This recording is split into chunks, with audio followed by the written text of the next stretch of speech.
Hi everyone, I am doing this video today to finally explain my departure from See the Thing Is podcast as well as the Joe Budden Network. I sat with this for 3 months anxiously debating with myself whether I feel comfortable enough to express my reasoning for my departure. I have to read this because it's a lot. After 3 long months of anxiously debating whether I feel comfortable enough to express my departure from the See the Thing Is podcast. I'm sorry. I don't even want to do it again. I just want to get this over with because it's been a lot on my spirit. Yeah. I've had a lot of sleepless nights in the past couple of months.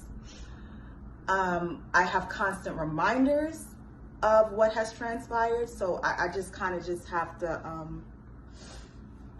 bear with me as I try to get this out.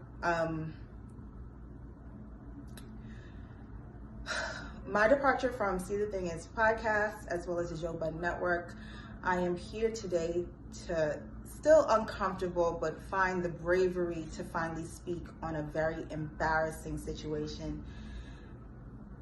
Not only to start my healing process, but to help give encouragement to others who have similar stories of sexual harassment in the workplace.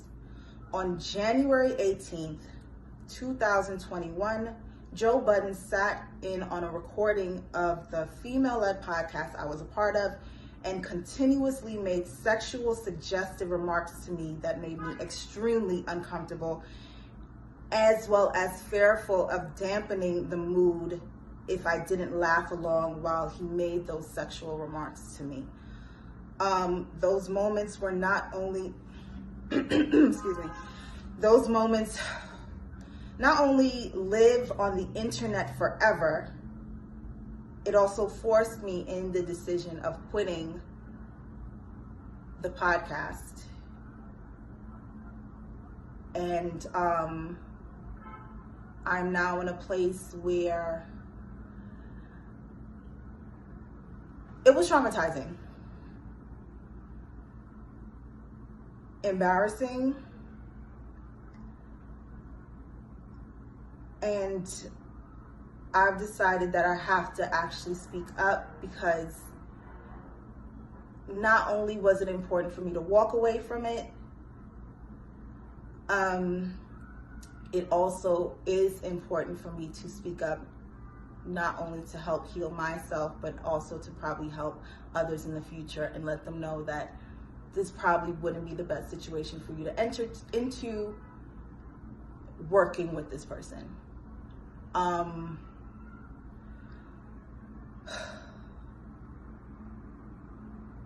sorry, I need a moment. Within these past 3 months, I'm gonna just be very frank. Within these past 3 months, after I left, I've been feeling stuck. Mentally, emotionally. I've even had to have a conversation with my daughter on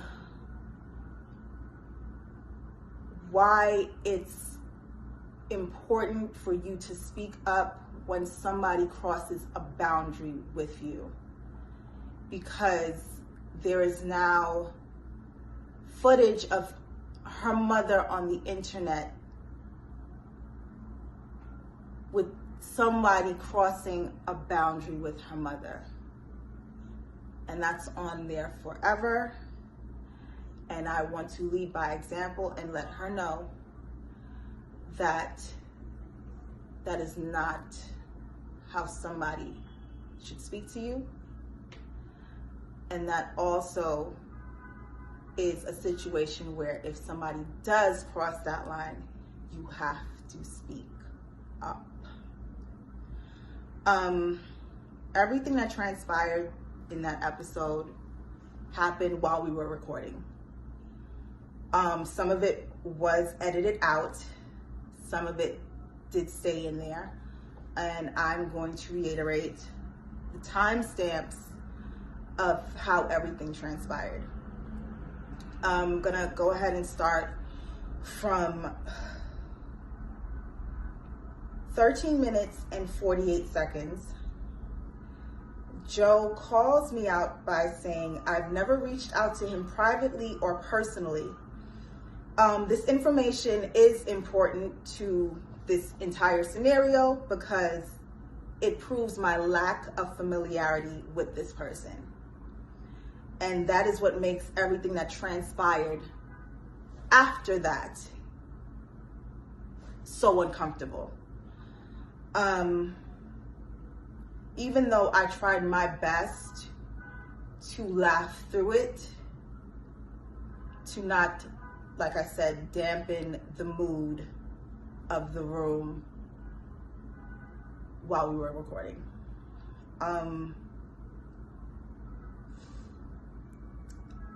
At 14 minutes 34 seconds, there's an edit in the recording because Joe says him and I should speak more because, quote, "he's been wanting to fuck me since we've met." Everyone in the studio, including production staff, laughed uncomfortably while one of my co-hosts confirmed that to be true. I am mortified by this revelation, not only because it's revealed while we are amongst the presence of all of the production staff, but it's also being done while we are also recording audio as well as visual. That scene was cut out, and it jumps to Joe repeating, "We should speak more because we have the least dialogue." At 19 minutes and 26 seconds, another edit happens because Joe makes another suggestion to having sex with me. This is shown, Joseph makes another suggestion to have sex with me. That scene is edited out, and what is shown in right after that is me closing my eyes, saying no, and then he says, "Never mind." At 21 minutes 30 seconds, Joe tells me to hit a button, bitch, because I didn't hit a sound effect fast enough. At 24 minutes and 54 seconds, Joe makes a comment that I am throwing my singleness in his face, and he thought we were going to be a network power couple. Once again, I'm trying to laugh all of this off as it's transpiring. I reply by saying, "Sorry, Joe, we're not." At 25 minutes and 42 seconds, I make a comment about relationships in general within the conversation. Joe retorts that my shirt that I was wearing isn't buttoned like I'm single. Excuse me, I have to repeat that. My shirt that I'm wearing isn't buttoned like I'm single. I pause, cover my chest with my hand, and try to brush it off once again and continue the conversation. At 31 minutes, 42 seconds to about 35 minutes and change, Joe makes me feel like I'm in a hostile work environment by letting my co-hosts know that I am carrying the group because they don't dress sexy enough.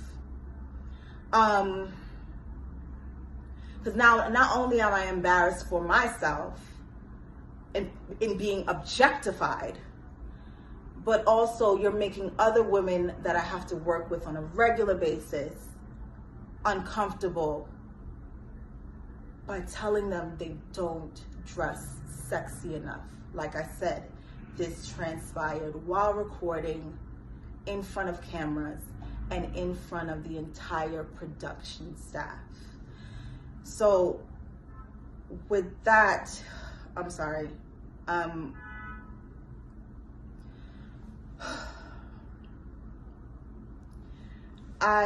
pretty much react by looking away and looking down in discomfort several times, because he has also said this in the past, and it actually created a passive aggressive and competitive environment with myself and my former co-host,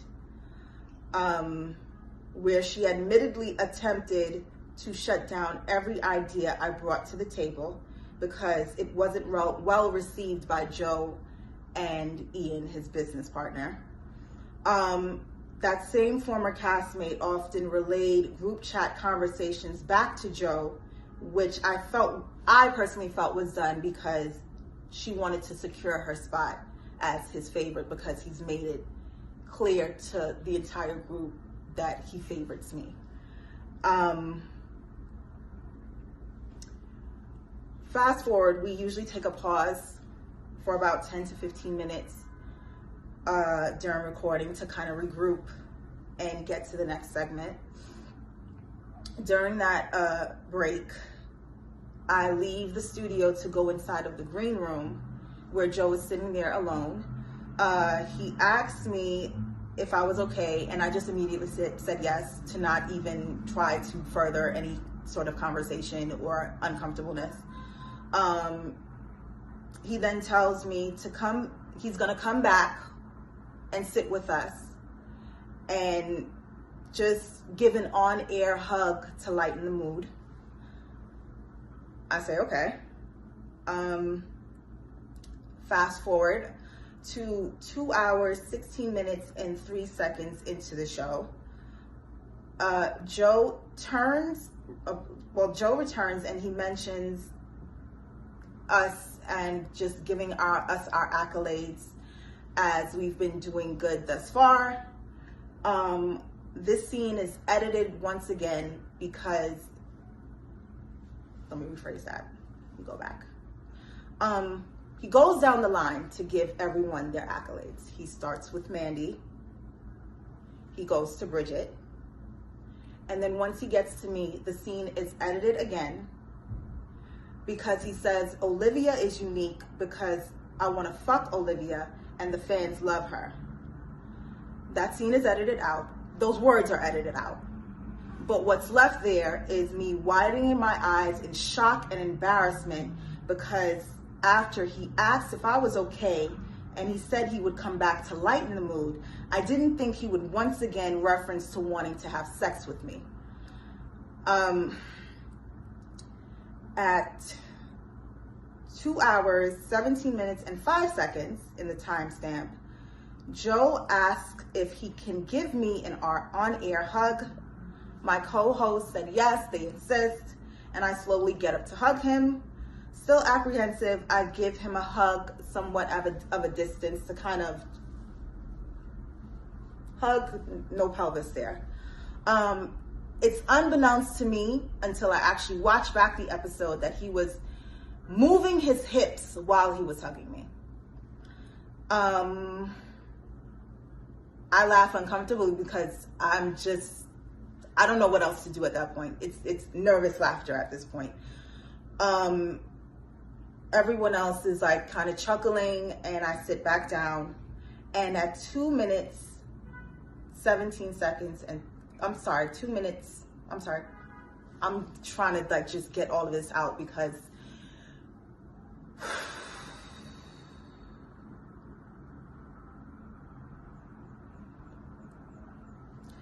at 2 hours, 17 minutes, and 38 seconds, after I sit down after the on-air hug, I grab the microphone and I say, "This is uncomfortable."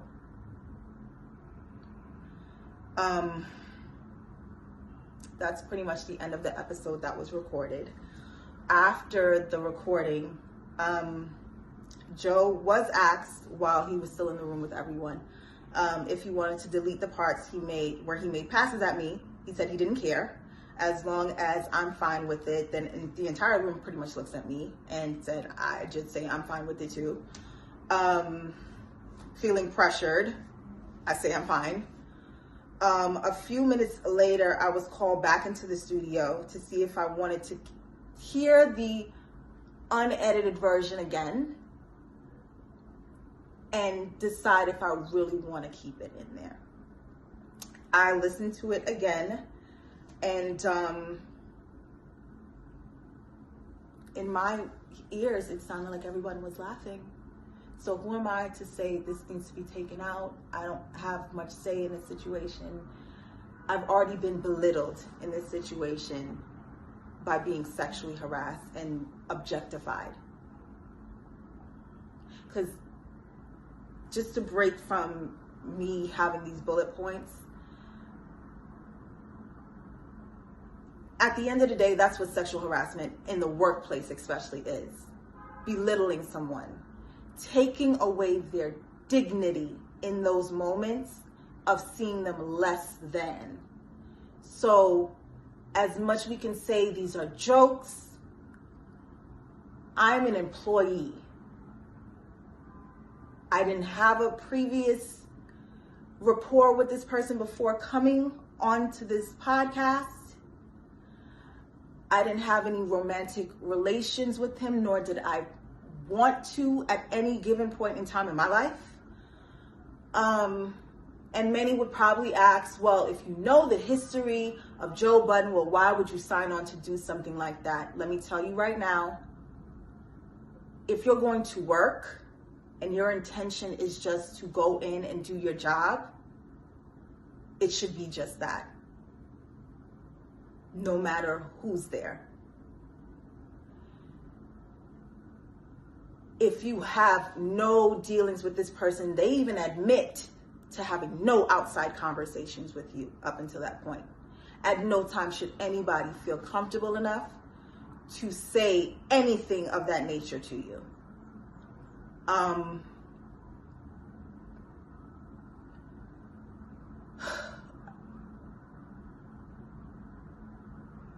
don't wish anything that happened to me in that moment on anyone, because like I said, it was extremely embarrassing.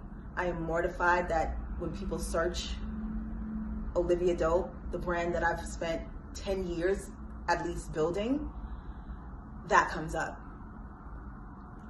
I am mortified that after I quit, I had to have a heart-to-heart conversation with the child I gave birth to.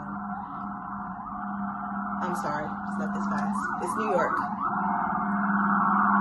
It's New York. I am mortified that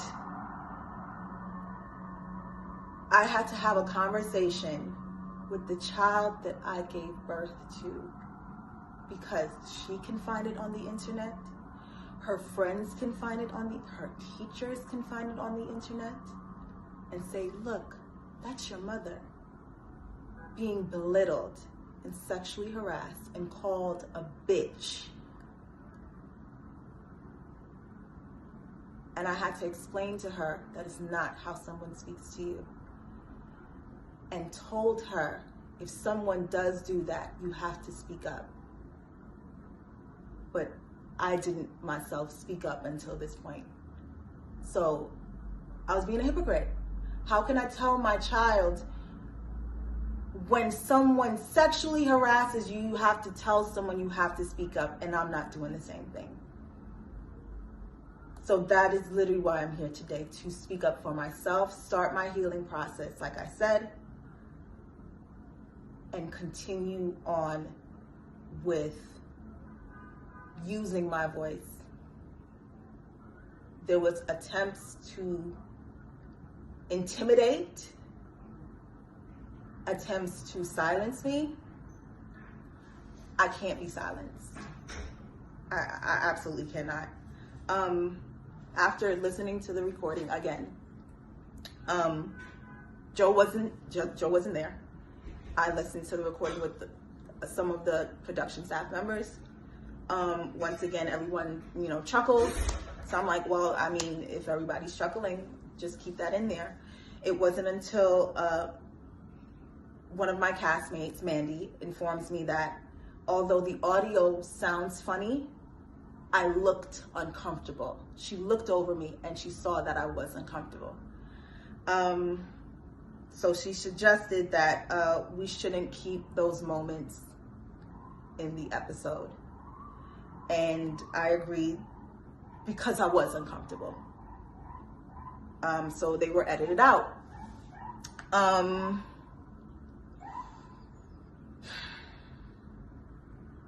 I just wanted to speak my piece. It was really, really hard to even get up to this point. Sorry if I had to speak slow. Sorry if I had to like stutter, and I just really had to take the time to really formulate what I was going to say and how I was going to say it, because there's so many thoughts that go through my head about this whole scenario, about the situation, that it's been hard to even get it out in front of this camera right now.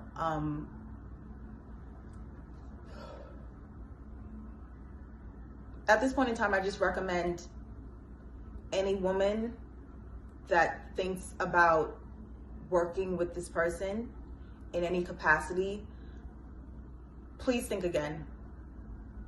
I should have walked into this situation doing a bit more research on how work environments are with him. I should have taken heed to the accusations that have been in the past, even though they are more so in his personal life. Those should have been red flags for me as well. But at the end of the day, regardless of all of that, no one should ever feel comfortable enough to speak the way that person spoke to me.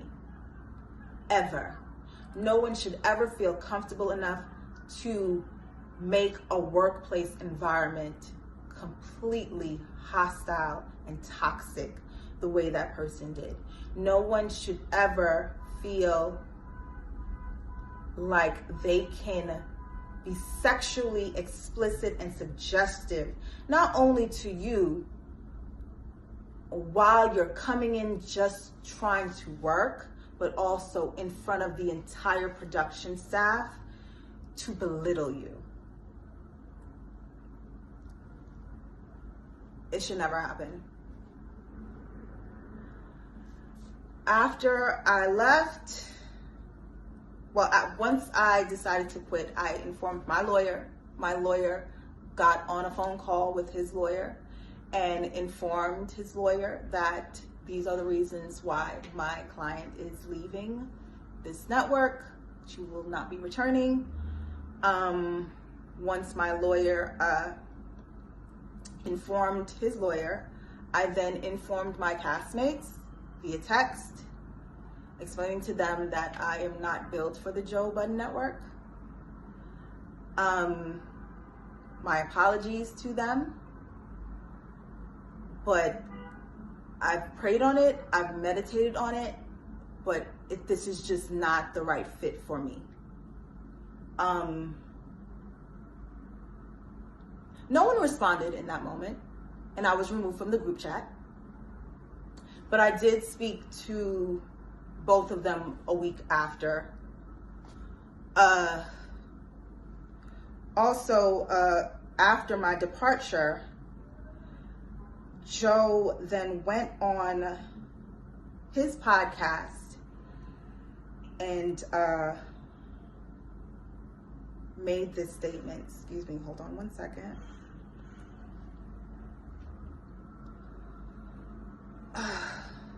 Joe made this statement on his podcast. Enough of this Karen looking like a baddie. Shit. HR, Joe, HR.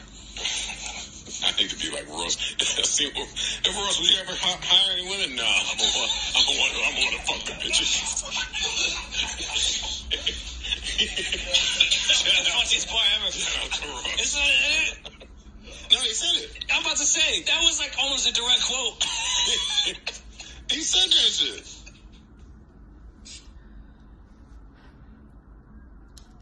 If I hire any women, I'm going to want to fuck them bitches, is what he said after my departure from the podcast. I'm saying this situation one time and one time only. I have to just do this to start my healing process, because if I sit and let this fester inside of me any longer, I will not be good.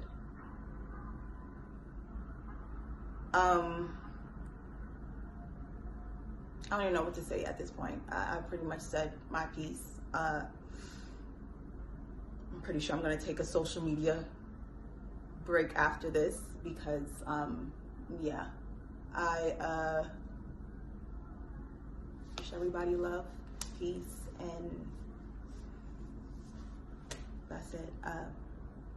But I'm going to be doing what I need to do to move on from this situation, and signing off.